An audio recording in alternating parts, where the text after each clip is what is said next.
내가 예루살렘에 이르러 머무른 지 사흘 만에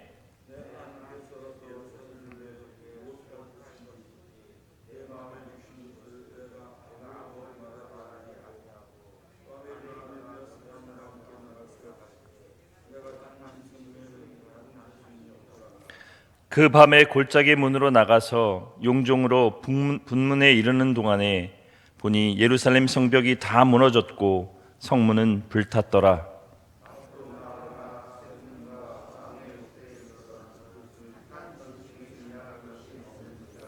그 밤에 시내를 따라 올라가서 성벽을 살펴본 후에 돌아서 골짜기 문으로 돌아왔으나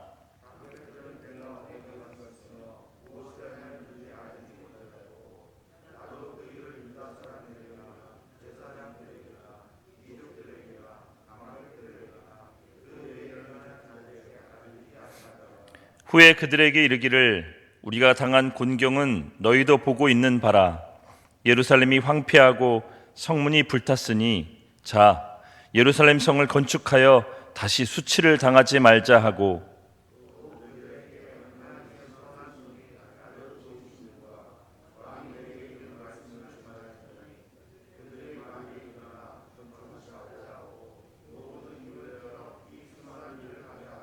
호론 사람 산발랏과 종이었던 암몬 사람 도비아와 아라비아 사람 게셈이 이 말을 듣고 우리를 업신여기고 우리를 비웃어 이르되 너희가 하는 일이 무엇이냐 너희가 왕을 배반하고자 하느냐 하기로 내가 그들에게 대답하여 이르되 하늘의 하나님이 우리를 형통하게 하시리니 그의 종들인 우리가 일어나 건축하려니와 오직 너희에게는 예루살렘에서 아무 기업도 없고 권리도 없고 기억되는 바도 없다 하였느니라.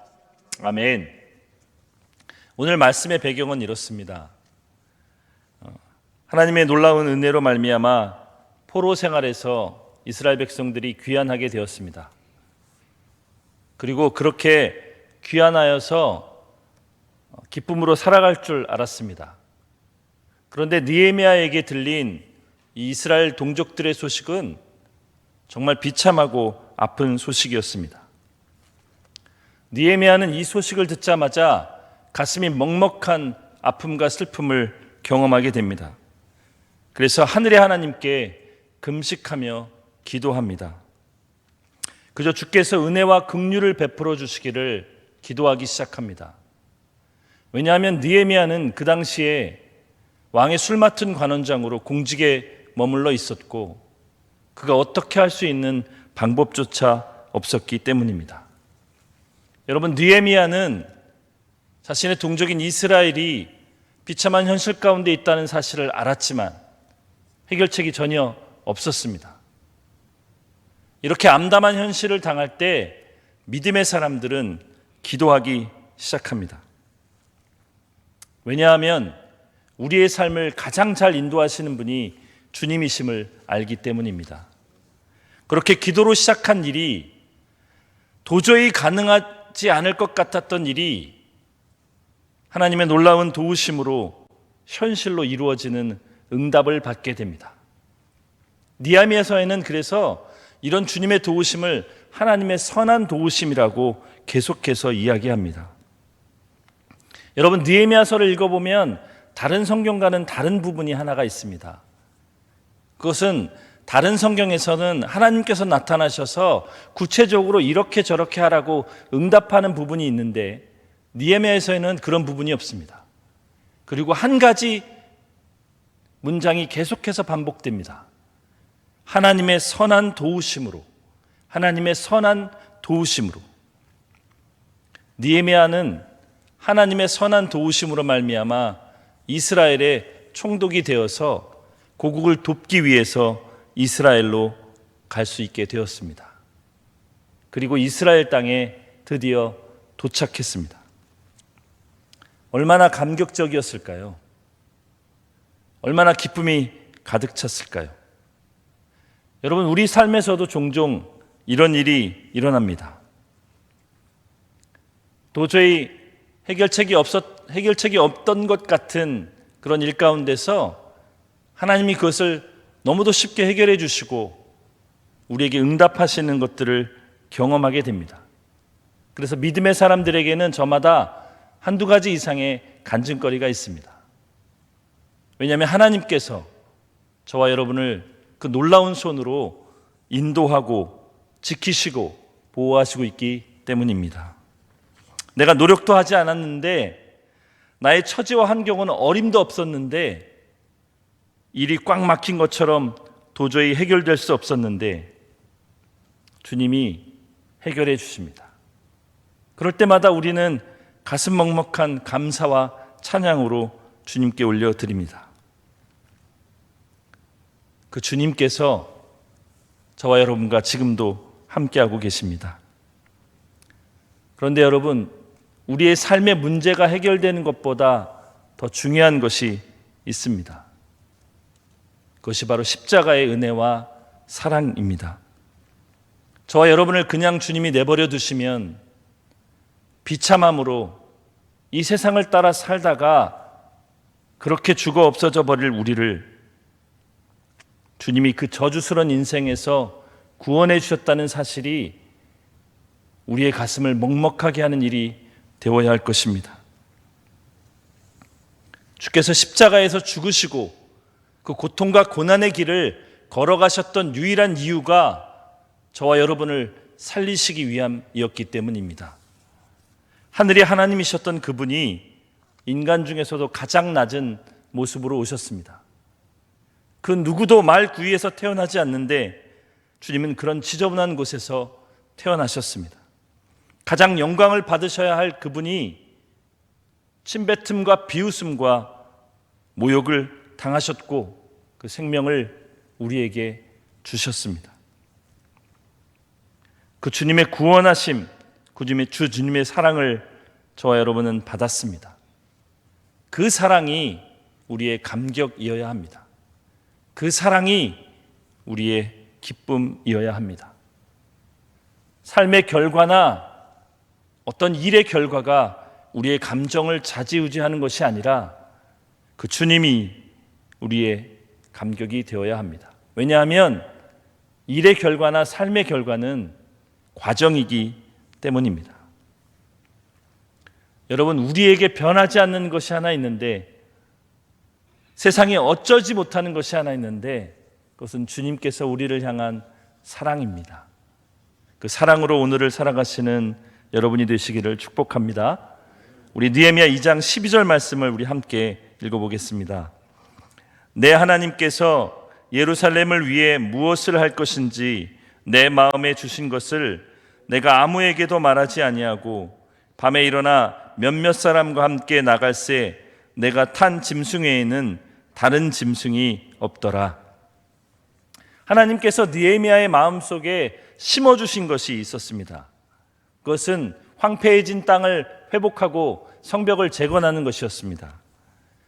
그런데 지금 현재 이스라엘 백성들이 처한 삶의 환경을 바라보면 느헤미야가 꿈꾸는 이것은 정말 불가능한 일이었습니다. 그것이 얼마나 무모한 꿈이었는지 모릅니다. 그럼에도 불구하고 하나님께서는 그 꿈을 느헤미야의 가슴 속에 주셨습니다. 하나님께 받는 꿈은 어쩔 땐 참 무모합니다. 요셉도 그러했고 아브라함도 그러했습니다. 하나님께 받은 꿈 때문에 요셉은 종으로 팔려가 거의 평생을 그렇게 지냈습니다. 가족과 친척과 아비집을 떠나 자신이 알지 못하는 것에서 유리하며 방황해야만 했습니다. 여러분, 그럼에도 불구하고 하나님의 꿈을 따라간 사람들에게는 그 삶에 놀라운 일이 일어납니다. 하나님이 그들과 함께 하시는 축복을 주실 뿐만 아니라 그들을 통해 열방에 영향력을 끼칠 수 있는 놀라운 일을 이루시기 때문입니다. 그래서 우리는 이렇게 하나님께서 주신 꿈을 비전이라고 합니다. 이것이 세상에서 말하는 비전과는 다릅니다. 왜냐하면 세상에서 말하는 비전은 오직 자기 자신을 위한 것이기 때문입니다. 그런데 하나님께서 주신, 우리의 가슴 속에 하나님께서 주신 꿈은 나를 넘어 열방을 위한 것이기 때문입니다. 요한일서 2장 17절에 이 세상도 그 정욕도 지나가되 오직 하나님의 뜻을 행하는 자는 영원히 거하느니라, 이렇게 말씀하고 있습니다. 하나님의 뜻을 행하는 자, 하나님의 말씀에 순종하는 자들을 통해 하나님께서는 주님의 일을 이루어 가십니다. 오늘 이 하루 살아가시면서 저와 여러분이 이 주님의 일에 쓰임받는 하나님의 뜻을 행하는 자들이 되시기를 간절히 축복합니다. 우리 2장 17절에서 18절 말씀 함께 읽어보겠습니다. 후에 그들에게 이르기를 우리가 당한 곤경은 너희도 보고 있는 바라. 예루살렘이 황폐하고 성문이 불탔으니 자 예루살렘 성을 건축하여 다시 수치를 당하지 말자 하고, 또 그들에게 하나님의 선한 손이 나를 도우신 일과 왕이 내게 이른 말씀을 전하였더니 그들의 말이 일어나 건축하자 하고 모두 힘을 내어 이 선한 일을 하려 하매. 아멘. 여러분, 한 사람의 결단과 순종은 종종 놀라운 일을 일으키고 합니다. 한 사람이 뜻을 행하려고 열정을 낼 때에 공동체는 힘을 낼 수 있습니다. 하나님의 뜻에 순종하려고 일어서는 한 사람을 통해 공동체는 다시 용기를 내곤 합니다. 그래서 하나님의 선한 손에 도우심을 힘입어 공동체는 새로운 일을 할 수 있습니다. 일어나 건축하자. 이렇게 이스라엘 백성들은, 이스라엘 공동체는 새롭게 결단하며 나아가려고 합니다. 사랑하는 여러분, 우리도 새롭게 결단하며 나아가야겠습니다. 우리가 처한 상황과 환경에 잠겨서 근심과 걱정만 할 것이 아니라 주님의 행하실 일을 꿈꾸며 기대하며 일어서야 하겠습니다. 우리의 신앙의 열정이 회복될 수 있도록, 우리의 뜨거운 예배가 회복될 수 있도록, 우리의 찬양이 회복될 수 있도록, 우리의 기도가 회복될 수 있도록 오늘도 기도하며 주님을 기대하며 나아가야겠습니다. 이를 이루시는 분은 우리 주님이십니다. 주님이 교회를 일으켜 세워 주실 것입니다.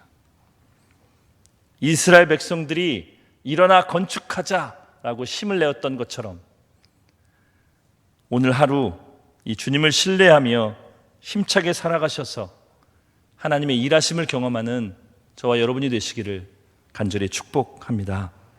기도하겠습니다.